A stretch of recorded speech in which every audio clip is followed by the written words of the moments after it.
Hi guys, कैसे हैं सभी आप लोग। दोस्तों आज हम बात करने वाले हैं रिलायंस कम्युनिकेशन लिमिटेड के बारे में। जैसे कि रिलायंस कम्युनिकेशन लगातार गिरावट देखने को मिल रही थी और शेयर यहाँ पे 1.1 तक भी चला गया था। उसके बाद से लगातार तेजी और शेयर 1.5 तक जा पहुंचा है। बट गाइस यहाँ पे बीएसई ने फिर से रिस्ट्रिक्शन लगा दी है वीकली ट्रेडिंग ओपन होने के लिए। सो ये एक तरीके से जब भी वीकली ट्रेडिंग ओपन होती है मंडे के दिन, उस दिन एक भारी बिकवाली देखने को भी मिलती है, क्योंकि लगातार शेयर में अभी तक तेजी देखने को मिल रही थी। अब यहाँ से लोअर सर्किट भी शुरू हो सकता है। और ये शेयर जब करीबन ₹2.5 से था, तभी से इस तरीके का बिहेवियर देखने को यहाँ मिल रहा है। तो गाइस यहाँ पे मंडे के दिन क्या हमें बिकवाली कर देनी चाहिए? क्या हम इससे को बेच पाएंगे या फिर नहीं बेच पाएंगे, या फिर यहाँ से तेजी बनने वाली है? तो चलिए गाइस शुरू करते हैं हम अपना वीडियो। साथ ही गाइस, अगर आप लोग हमारे चैनल पे न्यू हैं तो हमारे चैनल को सब्सक्राइब करें, लाइक करें, साथ ही बेल आइकन दबाना ना भूलें, जिससे गाइस हम जो भी लेटेस्ट वीडियो लेके आएँ वो आप तक सबसे पहले पहुंचे और आप उसका बेनिफिट उठा पाएं।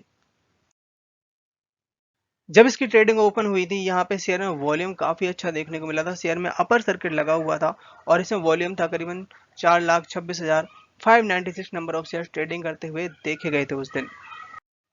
एक हफ्ते के अंदर ये हमें 10 से 12% तक के रिटर्न दिखा चुका है। उसके बाद यहाँ पे रिस्ट्रिक्शन लगा दी गई है। बट गाइस यहाँ पे एक चीज ये है कि यहाँ पे अगर लोअर सर्किट लगना शुरू हुआ तो ये शेयर कितना नीचे जा सकता है, क्योंकि यहाँ पे ₹2.5 के बाद से शेयर धीरे धीरे करके अब यहाँ पे ₹1.5 पे आया है और ₹1.5 पे भी रिस्ट्रिक्शन लगा दिया गया है। तो गाइस क्या है कि यहाँ पे देखिए, डेली की डेली इसमें 5-5% के अपर सर्किट लग रहे थे और शेयर 1.1 से सीधा यहाँ पे 1.6 के ऊपर भी निकल चुका था। अब यहाँ पे मंडे के दिन ट्रेडिंग इसकी ओपन होगी और मंडे के दिन बहुत सारे ट्रेडर्स हैं या इन्वेस्टर हैं यहाँ पे निकलने की सोचेंगे, तो लोअर सर्किट भी लग सकता है। तो उस दिन थोड़ा मुश्किल भी हो पाएगा यहाँ से आपको बेच पाना। यहाँ पे कंपनी ने एक्सचेंज को अपनी इंफॉर्मेशन दी हुई है और इसमें बताया गया है कि कंपनी के पास जो लोन है 31 मार्च तक वो जीरो है। और इस समय इनके पास जो रेटिंग है, हाईएस्ट क्रेडिट रेटिंग, जो कि डी है। और जो रेटिंग दी हुई है, केयर लिमिटेड ने ये रेटिंग दी हुई है। क्या है गाइस कि यहाँ पे Q4 की अर्निंग बहुत सारी कंपनियों की स्टार्ट हो चुकी हैं अप्रैल के महीने से। तो यहाँ पे रिलायंस कम्युनिकेशन ने भी एक्सचेंज को अपनी इन्फॉर्मेशन दी है। बताया गया है कि करीबन 2022-23 और 23-24 तक 2 साल तक इनके ब्लॉक पीरियड है, स्पेशली फाइनेंशियल ईयर्स जो ब्लॉक पीरियड्स रहेंगे। साथ ही यहाँ पे मैंडेटरी बोरो किन के पास कितना लोन्स है वो सारा उन्होंने पहले ही बता दिया है। तो इस समय जैसे कि रिलायंस जियो ने इसको एक्वायर कर लिया है, तो काफ़ी हद तक, क्योंकि एक्वायर तभी होता है जब बहुत सारे लोगों का लेनदार जो पैसा होता है वो चुका दिया जाए। सो गाइस क्या है कि यहाँ पे एक बड़ा अपडेट निकल के आया है रिलायंस जियो की तरफ से। उन्होंने क्या किया कि भारतीय एयरटेल ने कंप्लेंट करी थी रिलायंस जियो की, वो भी लाइव टीवी, जो कि रिलायंस जियो जो फाइबर से चलती है।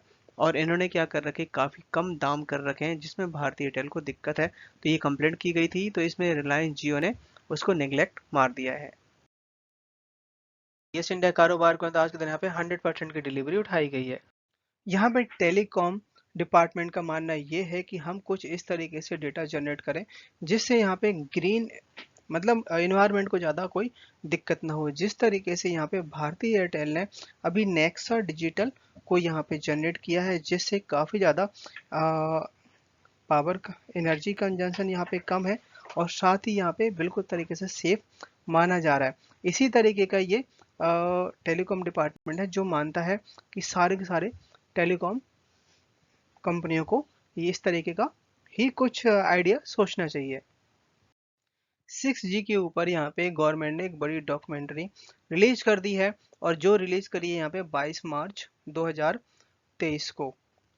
जो इन्होंने बोला हुआ है कि 5G तो लॉन्च हो चुका है, अब यहाँ पे 6G के लिए जो डॉक्यूमेंट्स है वो रिलीज कर दिया। इनका मानना ये है कि 100% से ज़्यादा यहाँ पे फास्टर स्पीड बढ़ जाएगी 5G से अगर हम कंपेयर करें तो। बात की जाए यहाँ पे आज के कारोबार को, तो आज के दिन यहाँ पे कोई भी ट्रेडिंग नहीं हुई है। यहाँ पे कल के ही जो डेटा है वो दिखाई दे रहे हैं।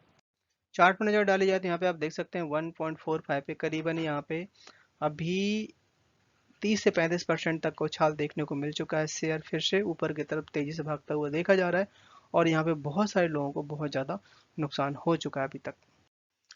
जियो, अभी है जो हम बात कर रहे थे, जियो कंपनी अपने नेटवर्क काफ़ी बढ़ाते हुए देखी जा रही है इंडिया लेवल पे। करीबन यहाँ पे फिर से ये 1 लाख टावर है जो कि रोल आउट करने वाली है, वो भी 5G नेटवर्क को और भी स्पीड बढ़ाने के लिए। तो भारतीय एयरटेल तो कर ही रही है, साथ ही जियो नंबर 1 पे चल रहा है। सेकंड नंबर पे भारतीय एयरटेल है जो कि अपना 5G नेटवर्क बहुत ज़्यादा स्ट्रॉन्ग करते हुए देखे जा रहे हैं इस समय। क्या है गाइस कि यहाँ पे अभी जो इनकी Q2 की अर्निंग आई थी, Q2 की अर्निंग में मामूली सा उछाल देखने को मिला था। 3.7% का ईयर ऑफ ईयर ग्रोथ देखने को मिल रही है। अब तो ये रिलायंस जियो के साथ शामिल हो चुका है, तो रिलायंस जियो के साथ तो यहाँ पे बड़ी अपॉर्चुनिटी की तरह यहाँ पे इसमें देखना चाहिए। बट अगर ये डीलिस्ट अगर हो जाता है तो फिर यहाँ पे हो सकता है कि ये एक इसका IPO आए, IPO आने के बाद फिर इसमें फिर से इन्वेस्टमेंट किया जाए।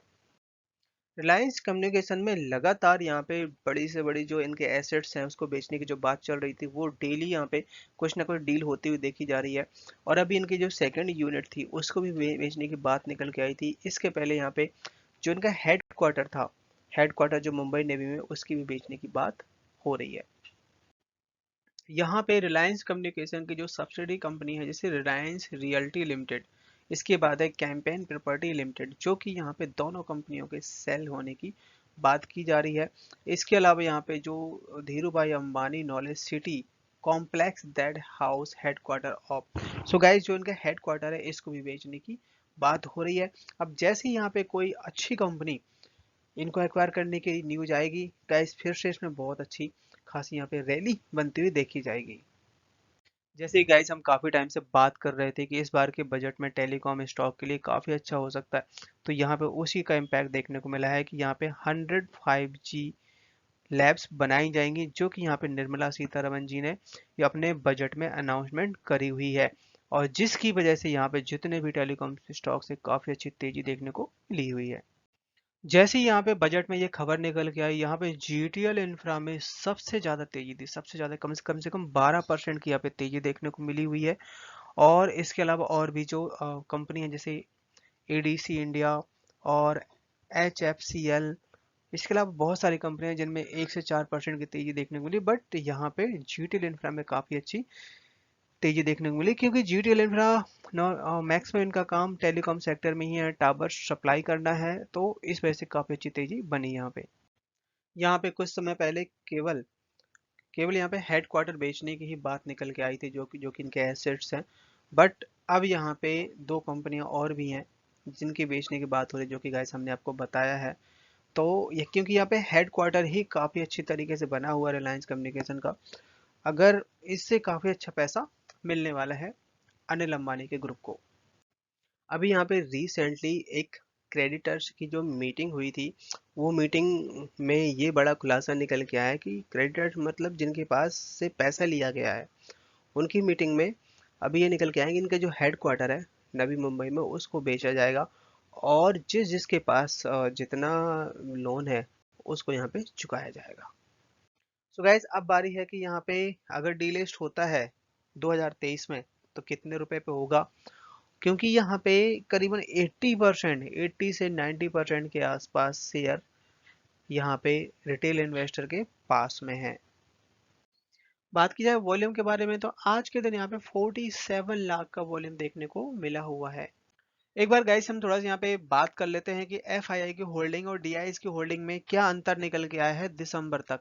तो यहाँ पे FII की जो होल्डिंग थी दिसंबर जो पिछले साल करीब 0.17% था, जो कि यहाँ पे 0.15% मतलब मामूली सा यहाँ पे अपना कुछ शेयर बेचे हुए इन्होंने। DIs का जो स्टेक है लगभग लगभग सेम सा है, 5.18% था, जो कि अभी भी 5.18% ही है। अगर इसके रिटर्न देखे जाए तो इसने हमें 1 वीक में माइनस के 10%, 3 मंथ्स में माइनस के 27% और 1 ईयर में माइनस के 48% तक के रिटर्न दिखाया हुआ है, और 3 ईयर्स में 73% तक के रिटर्न दे चुका है। यहाँ पे गाइस अगर देखा जाए तो DIS लगातार सेम होल्डिंग अपनी बनाए हुए हैं, यहाँ पे कोई भी इंप्रूवमेंट देखने को नहीं मिला हुआ है। और क्योंकि अब तो रिलायंस जियो ने इसको बाय कर लिया है, तो इसके बाद अब देखते हैं यहाँ पे अगर कुछ अपडेट निकल के आता है। सो गाइस अगर वीडियो पसंद आई हो तो लाइक सब्सक्राइब करें। सो दोस्तों thank you for watching my video, और मिलते हैं नेक्स्ट वीडियो में।